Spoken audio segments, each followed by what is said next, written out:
estás?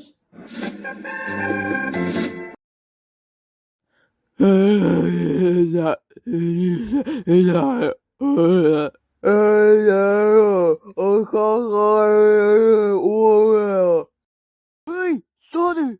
Ovo je lažna verzija Krmka, ja sam pravi Krmak. Majmune, majmune, majmune, majmune, majmune, majmune, majmune, majmune, majmune, majmune, majmune, majmune, majmune, majmune, jesi živ, jesi mrtav, jesi se usrao u kaće? Ma što je veža, pusti me da spavam! Krmko, imam jednu svežu priču za tebe. Jednom debela baba i 3 pileta. 3 pileta su se šetala ulicom, a debela baba se isto šetala ulicom. I debela baba je zašla na kornjaču koja je rekla: "Halo, što radiš ti jebote?" Debela baba je jako viknula i tražila je za pomoć. Ali policajci su je pojeli umjesto da je pomogli. Ali 3 pileta, završili su da roštilju za 1. maj. Zato što je uskoro 1. maj. A taj jebeni 1. maj još malo dolazi. A jebote, to je glupa priča, što si me probudio tako rano, što mi nisi rekao kasnije? Zato što si debel.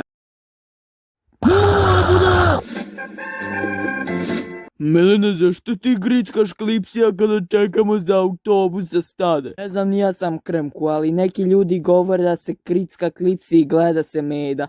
A misliš da ga gledaš u pravom životu? Ne mislim na njega, nego u crtaču meda. A može da se gleda meda u stvarnom životu? Mama! Zamiro!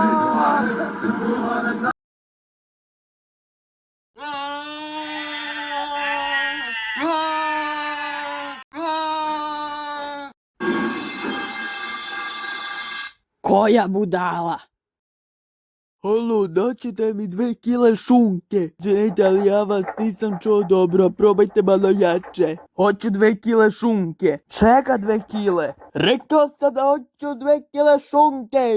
Ne čuje vas, aj dođite ovamo bliže. Rekao sam da hoću 2 kile šunke. Evo ti šunke.